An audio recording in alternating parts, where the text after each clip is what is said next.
சுவையும் ஆரோக்கியமும் நிறைந்த கமகம சமையல்ல இன்னைக்கு நம்ம பண்ண போறது வேப்பம்பூ குழம்பு.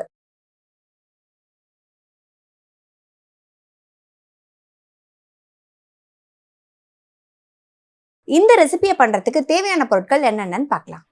வேப்பம்பூ குழம்பு செய்ய தேவையான பொருட்கள்: வேப்பம்பூ 1 கப், சின்ன வெங்காயம் 1 கப், தக்காளி 2, பூண்டு 10 பல், மிளகாய் தூள் 1 டீஸ்பூன், மஞ்சள் தூள் 1/4 டீஸ்பூன், கடுகு 1/2 டீஸ்பூன், ஜீரகம் 1 டீஸ்பூன், வெந்தயம் 1/2 டீஸ்பூன், மிளகு 1 டீஸ்பூன், புளி எலுமிச்சம்பழம் அளவு, கருவேப்பிலை சிறிதளவு, நெய் 2 டேபிள் ஸ்பூன், உப்பு தேவையான அளவு, எண்ணெய் தேவையான அளவு.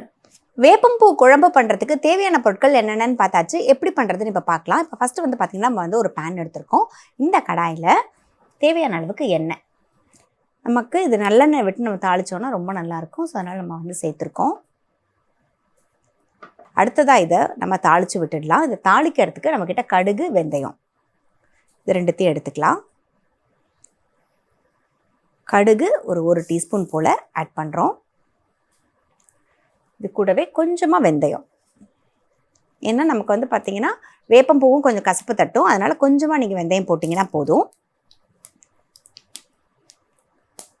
ஒரு 1/2 டீஸ்பூன் அளவுக்கு ஜீரகம்,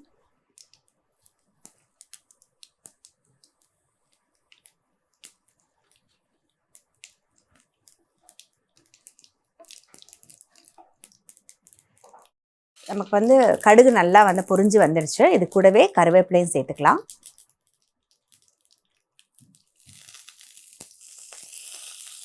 அடுத்ததாக இதில் நம்ம வெங்காயம் சேர்த்துடலாம்.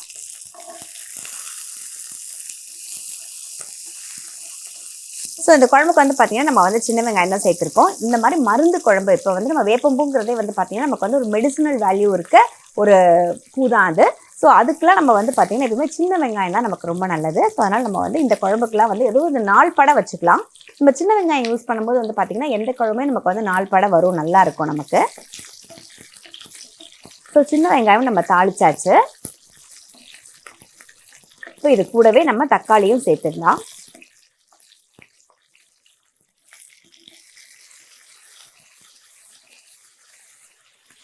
சின்ன வெங்காயம் தக்காளி சேர்த்துருக்கோம். இது கூடவே கொஞ்சமாக உப்பு,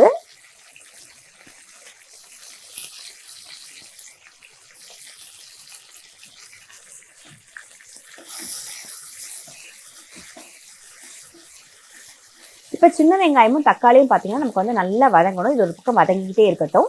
அதுக்குள்ளே இந்த குழம்புக்கான மசாலாவை நம்ம கொஞ்சம் அரைச்சி எடுத்துகிட்டு வந்துடலாம். பூண்டு நம்ம ஒரு 10 பல் எடுத்துக்கிறோம். 1 டீஸ்பூன் அளவுக்கு நம்ம மிளகு எடுத்துக்கலாம். இது கூட கொஞ்சம் கருவேப்பிலை. மிளகு, பூண்டு, கருவேப்பிலை இது 3த்தையும் பார்த்தீங்கன்னா நம்ம ரொம்ப பேஸ்ட்டாக இல்லாமல் கொஞ்சம் குறை நம்ம அரைச்சி கொண்டு வந்துடலாம்.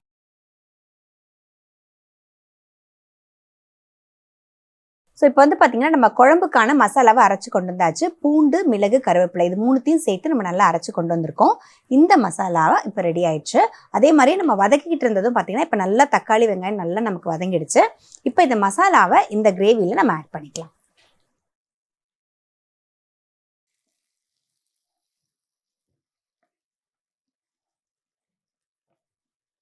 இல்லை சேர்த்துருக்க பொருள் எல்லாமே நீங்கள் கவனிச்சிங்கன்னா தெரியும். நம்ம கடுகு வெந்தயம் ஜீரகம் போட்டு தாளிச்சிருக்கோம். அதே மாதிரி இப்போ அரைச்சதுலேயே பார்த்தீங்கன்னா மிளகு, பூண்டு, கருவேப்பிலை சேர்த்துருக்கோம். அதே மாதிரி சின்ன வெங்காயம் தான் நம்ம சேர்த்துருக்கோம். எல்லாமே மெடிசினல் வேல்யூ இருக்கிற ஒரு இன்க்ரீடியன்ஸ் தான் நம்ம ஆட் பண்ணியிருக்கோம். காரத்துக்கு பார்த்தீங்கன்னா நம்ம மிளகு தான் அரைச்சி சேர்த்துருக்கோம். இதில் கொஞ்சமாக மட்டும் இப்போ நம்ம ஒரு கன்சிஸ்டன்சி வர்றதுக்காக தான் இதில் பார்த்தீங்கன்னா ஒரு மிளகாத்தூள் ஆட் பண்ணுறோம். நீங்கள் குழம்பு மிளகாத்தூள் கூட வேணும்னா ஆட் பண்ணிக்கலாம். ஒரு 1/2 டீஸ்பூன் அளவுக்கு மிளகாத்தூள் ஆட் பண்ணால் போதும். ஒரு 1/4 டீஸ்பூன் மஞ்சள் பொடி.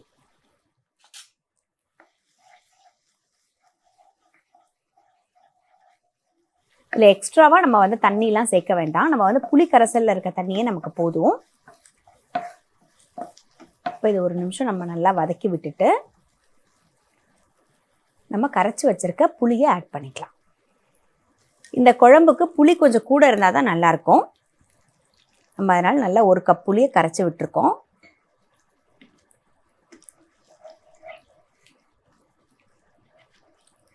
ஸோ இப்போ குழம்பு வந்து பார்த்தீங்கன்னா நம்ம வந்து புளி சேர்த்துருக்கோம். இந்த குழம்பு நல்லா கூட்டியாச்சு. இது வந்து நல்லா இப்போ பொறுமையாக கொதி வரட்டும். அதுக்குள்ளே வந்து பார்த்தீங்கன்னா நம்ம வந்து வேப்பம்பூவை நம்ம வந்து ரெடி பண்ணிடலாம்.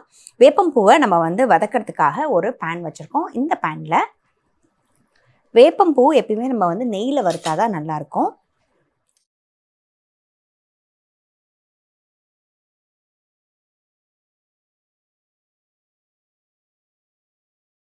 வேப்பம்பூ எல்லாருக்குமே தெரியும். இது சம்மரில் தான் நமக்கு சீசன். சித்திரை மாதத்தில் தான் நமக்கு வந்து நிறைய வேப்பம்பூ கிடைக்கும். ஸோ அந்த சமயத்தில் உங்களுக்கு வேப்பம்பூ கிடச்சிச்சு அப்படின்னா நீங்கள் வந்து எடுத்து ஸ்டோர் பண்ணி வச்சுக்கோங்க. இது வந்து பார்த்தீங்கன்னா இது பழசு இது கொஞ்சம் வந்து நல்லா கருப்பாயிடும். கொஞ்சம் வந்து நம்ம நல்லா ஸ்டோர் பண்ண இது நல்லா அப்படி வந்து கலர் மாறி கொடுக்கும். இதில் தான் பார்த்தீங்கன்னா நமக்கு வந்து புது வேப்பம்பூவை விட நமக்கு பழைய வேப்பம்பூவில் நிறைய வந்து மெடிசனல் வேல்யூ இருக்கும். ஸோ அதனால் நீங்கள் வந்து ஃப்ரெஷ்ஷாக கிடைக்கும் போது இந்த மாதத்தில் எடுத்து நீங்கள் வந்து ஸ்டோர் பண்ணி வச்சுக்கிட்டீங்க அப்படின்னா நீங்கள் அந்த இயர் ஃபுல்லுமே இது வந்து யூஸ் பண்ணிக்கலாம்.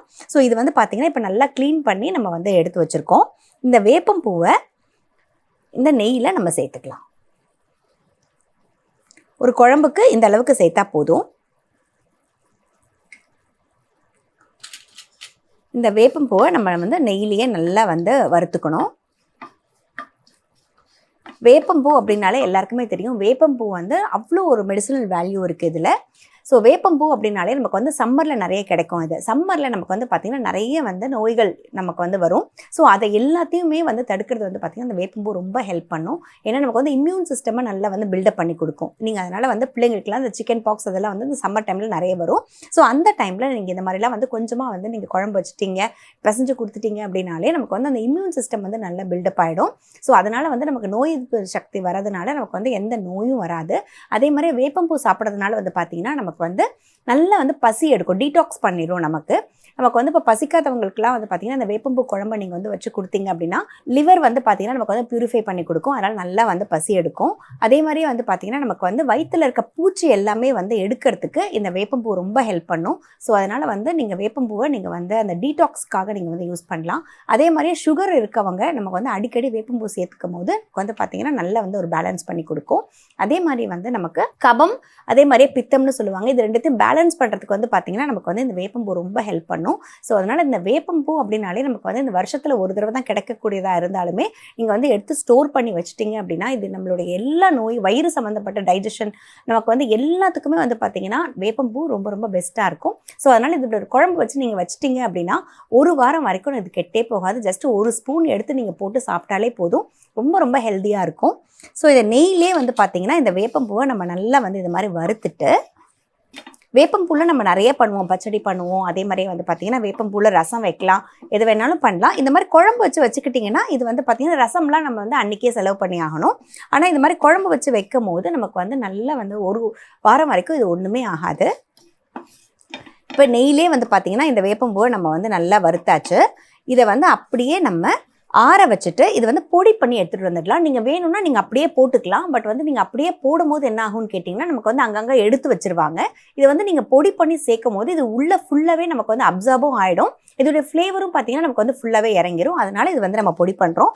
இல்லை உங்களுக்கு வந்து அப்படியே எனக்கு பரவாயில்லன்னு நினச்சிங்கன்னா நீங்கள் இந்த ஸ்டேஜில் இது அப்படியே நீங்கள் ஆட் பண்ணிடலாம். இன்றைக்கி வந்து பார்த்திங்கன்னா நம்ம வந்து பொடி பண்ணி தான் ஆட் பண்ண போகிறோம்.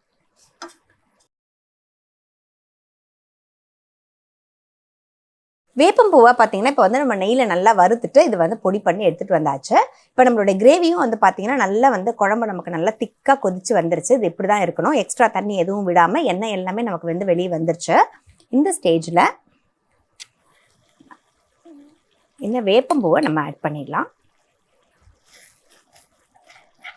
இது இப்படி மிக்ஸ் பண்ணிக்கோங்க. வேப்பம்பூ போட்டதுக்கப்புறம் நமக்கு ரொம்ப நேரம் கொதிக்க வேண்டாம். ஏன்னா இது ஏற்கனவே நம்ம நெய்யில் வறுத்து தான் போட்டிருக்கோம். அதனால் ரொம்ப நேரம் கொதிக்கணும்னு கிடையாது. குழம்பு ரெடி ஆனதுக்கு அப்புறம் தான் நம்ம வந்து சேர்த்துருக்கோம். இந்த ஸ்டேஜில் உங்களுக்கு வந்து பிடிக்கும் அப்படின்னா நீங்கள் வந்து ஒரு வெள்ளை கட்டியை கூட நீங்கள் வந்து இந்த இடத்துல போட்டுக்கலாம். இப்போ வந்து பார்த்திங்கன்னா நம்ம எல்லாமே சூப்பராக ரெடி ஆயிடுச்சு. இதில் வந்து பார்த்திங்கன்னா கசப்பும் இருக்கும், அந்த புளிப்பும் தெரியும், அதே சமயம் வந்து அந்த காரமும் தெரியும். நீங்கள் தேவைன்னா அந்த வெல்லமும் சேர்த்துக்கிட்டிங்கன்னா அந்த இனிப்பும் உங்களுக்கு சேர்த்து தெரியும். இப்போ நம்ம பண்ணிட்டு இருந்த வேப்பம்பூ குழம்பு பார்த்திங்கன்னா இப்போ சூப்பராக ரெடி ஆயிடுச்சுங்க. இதை நம்ம சர்வ் பண்ணிடலாம்.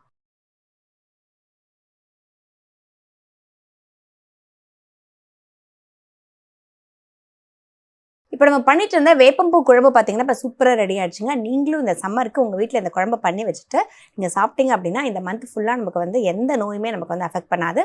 ஸோ நீங்களும் வந்து கண்டிப்பாக ட்ரை பண்ணிவிட்டு எப்படி இருந்துச்சு உங்களுக்கு சொல்லுங்கள். இதே மாதிரி ஒரு சூப்பரான ரெசிபியோட இன்னொரு செக்மெண்ட்டில் மீட் பண்ணலாம்.